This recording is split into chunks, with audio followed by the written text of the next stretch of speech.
Now, sitting right alongside me while I shared my rather forthright thoughts about what's gone on with Malcolm Turnbull is the man who made the appointment, Environment Minister Matt Kean. Matt Kean, thanks for joining us. Chris, thanks for having me. Were you bullied by the NewsCorp media to back down over this decision? No, not at all. I mean, it was clear that there is very strong opinions about Malcolm Turnbull, and in an area that is contested as this one, we need people that will bring the whole community along on this journey. And what was clear is that Malcolm Turnbull, love him or loathe him, was divisive when it came to these issues. Malcolm Turnbull says it was a NewsCorp vendetta, a NewsCorp bullying that forced you and the Cabinet to change their mind. Was he wrong to say that? Well, Malcolm Turnbull is entitled to his opinions. I made the decision to appoint him, and I made the decision to withdraw or to rescind the nomination. I didn't do that because NewsCorp dictated terms to me, that's for sure. It's an outrageous claim, though, isn't it, that your Cabinet would overturn an appointment in 1 week because of one media organisation? Well, I mean, it's not based in reality. The reality is that this is a very contested area of public policy. I mean, it has been argued about for the last decade. We're trying to move forward in a way where we create jobs, we drive investment into the state, and we grow our economy. And we need people that will bring the whole community on that journey, not alienate sections of it. But hang on, let's just a second. Let's have a listen again to a little bit of what Malcolm Turnbull told the ABC today. Well, he's saying, I mean, he's basically acknowledging that the NewsCorp in particular have made my appointment and me, as an individual, an issue, and the government doesn't want to have, that's, as he said, I mean, doesn't want to be distracted by that. There we go. Malcolm Turnbull was very clear there. Do you reject that? Is that an outrageous claim? Malcolm Turnbull is entitled to his opinions. I've got a lot of respect for Malcolm Turnbull, but I made the decision to rescind the nomination because I wanted to bring the whole community on this journey. We need to protect coal jobs. We need to support the coal industry, but we also need to grab new opportunities that are emerging and future-proof our economy. I want to set us up for success in the future, and we need people that will bring the community together on that. As I've outlined, he's been divisive on these issues for more than a decade. How did you not realise that, and how did your Cabinet not pull you up? Well, I think that we were looking for someone that was very well qualified to do the job, that understood business. I mean, what this is about, it's not coal, it's about supporting existing industry, energy-intensive industries in New South Wales to be able to thrive in that world that is emerging. So we needed someone that understood business and also someone that understood politics. Now, you can argue whether or not Malcolm does have a good understanding of the politics of climate change, but he has been a former Environment Minister and a former Prime Minister, and I think we should utilise those skills more in Australian public life. But on this issue, it's just a matter of fact that he's destroyed his own leadership, divided the coalition and seen the policy fall by the wayside twice on this issue. Why did you think he would not be divisive in climate policy? Well, I think we all learn from our mistakes in the past, but Malcolm is someone that is eminently qualified by the role. And I think he lost the leadership and divided the coalition in 2009 and in 2018, and you thought this appointment this year would be third time lucky? Well, I think what you're saying is that he lost the leadership because he took a strong position when it came to climate change. Maybe it wasn't the right position at the time, but certainly what we need to do is bring the whole community together if we're going to move forward. Was the point at which he lost you his radio interview last week when he condemned he called for a moratorium on new coal permits in the Upper Hunter region? Well, the New South Wales government is absolutely committed to supporting the coal industry in the Hunter now and into the future. So when he gave that interview, you would have realised the bloke you've just appointed to advise your government is out there campaigning against your government's energy policy. Well, the New South Wales government's position was very clear about supporting the coal industry. I made that very clear to Mr Turnbull. He's very entitled to his views as a private citizen and a former Prime Minister. What I'm focused on is ways that we can grow our economy and future-proof it as we know these global changes are coming. Now, when it came to appointing the chair of the Net Zero Emissions Board, did you go to Malcolm Turnbull and ask him for suggestions about who might be a worthwhile candidate? Well, I went to Malcolm Turnbull. This is not on anyone else other than me, and that's why I've taken responsibility for sorting out the situation when it became apparent that we weren't bringing the whole community together on this important topic. Did you go to him to offer him the chairman's job or to ask him advice about who might be suitable? Yes, I did. Which of those two? I went to Malcolm Turnbull to offer him the chairman's job.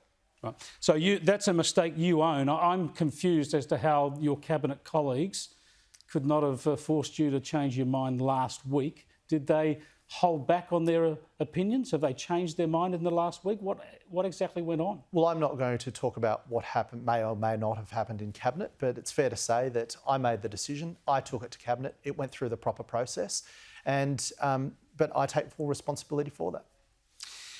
Yeah, it's a strange situation because you've got Cabinet colleagues who backed you on it last week, and now they say you're right to take it off him. Were they wrong last week or were they wrong this week? It's the ridiculous situation. Look, I mean, a week is a long time in politics, and we've just seen it this week. But again, it was about having the right qualifications for the job. No one can argue that Malcolm's skills as a businessman are not second to none. No one can argue that he hasn't spent a long time in public life and understands and is passionate about these issues. So Cabinet made a decision with all that in mind. At the time, it was the right decision, but obviously it became apparent that a lot of our supporters, a lot of people had concerns about that appointment, and the last thing we wanted to do was alienate the community on this important area of public policy. Have you spoken to Malcolm Turnbull since rescinding his position? I've spoken to Malcolm Turnbull throughout the weekend. I spoke to him today. I haven't spoken to him since I issued the statement, but I made him aware that I was issuing the statement this morning. So he hasn't called you to admonish you over caving into any pressure, or you haven't called him to apologise for what's gone on? Not at all. I'm very sorry that I have put Malcolm in this position. He didn't ask for the job. I offered it to him. So the only person at fault here is me. I take full responsibility for that, and I've listened to the community and responded accordingly. It's a pretty big area. It's a pretty big error in a major area of your portfolio. You can't just say, oh, that was a bit of a mistake, I've fixed it and move on.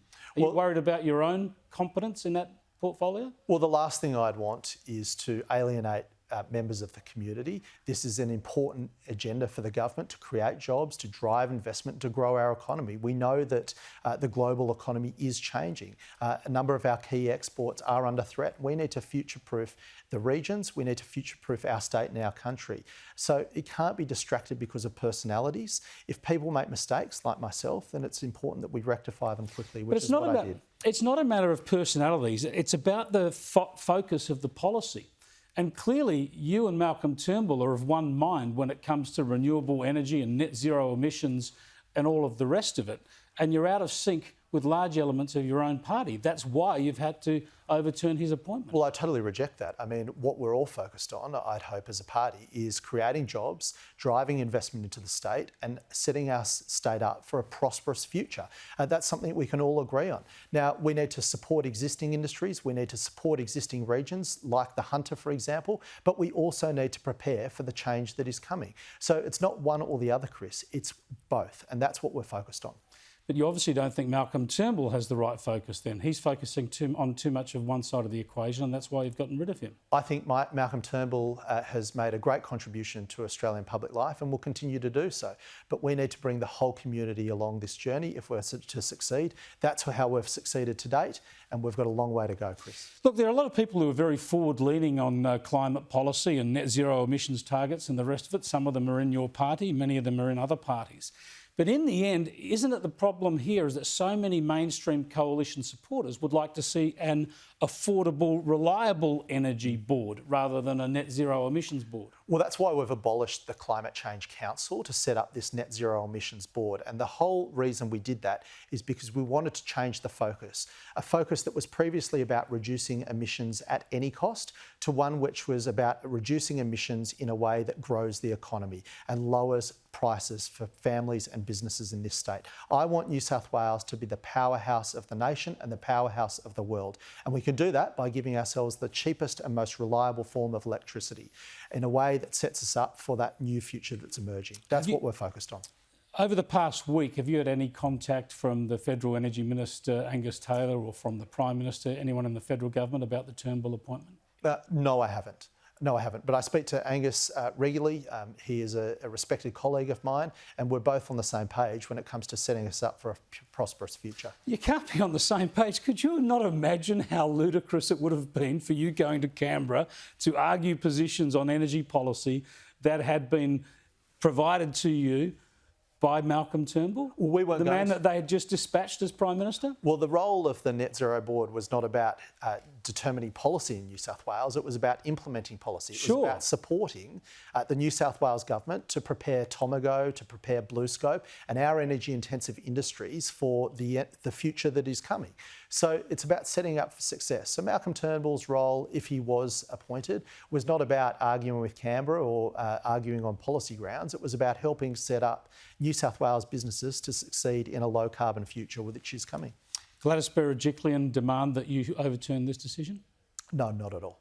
Not at all. This was my decision. I made the call based on the feedback I got from the community, and it was all about ensuring that we keep the community together, we bring everyone on this journey and don't alienate core parts of our base. Now, you have a position going then. You need a chair of the Net Zero Emissions Board. Well, you're very good on the Kenny report, but if you're sticking your hand up, Chris... I was wondering whether you might be offering it to Kevin Rudd. No, we will not be offering it to Kevin Rudd. Look, we'll go through a proper process. We want to make sure that someone that is suitably qualified, that can bring the whole community together on these important areas of public policy will do the role, and that the community will have confidence in. That's what our focus will be. Just how divided is your cabinet? We've seen so many of these issues that seem to drive a wedge right down the cabinet, especially on National's Liberal lines. John Barilaro as Deputy Premier. We've seen the koala issue. We've seen a lot of debate about bushfires, and now this Turnbull appointment. Just how divided is it? It seems you've factionalised in the cabinet, and you need to thrash these things in the cabinet so you come out with positions that you can all argue. Well, I think the good thing about the New South Wales Coalition Cabinet is that it's reflective of the diversity within the community. You know, I'm a North Shore-based Liberal, and I have to work and bring colleagues from Western Sydney, the regions, along on the journey with me, just like they have to convince me and other people from the inner city. We need a cabinet that is reflective of the diversity of the community. Now, these areas are very contested areas of public policy. They have been for over a decade now. It's not easy. Yes, there are robust discussions, but that's how you get good policy. So you've had a tough few days, a tough day today. Are you chastened? Do you feel chastened? It's just another day in the office. This is a great privilege to serve the people of my community in Hornsby and the people of New South Wales. But doesn't it need to be more than another day in the office? Doesn't this need to be a sign that you are taking your party too far down the green left path when it comes to climate and energy policy? Not at all. This is about ensuring that decisions that I make, decisions we make as a government, bring the whole community along that journey. So we can't afford to alienate people. We can't afford to leave people behind. And that's the lesson I've taken out of this. Matt Kean, thanks for joining us. Thanks, Chris. Matt Kean there, the New South Wales Environment and Energy Minister. Good of him to turn up and have a chat here today. He knew I wasn't going to be agreeing with what he's been doing here.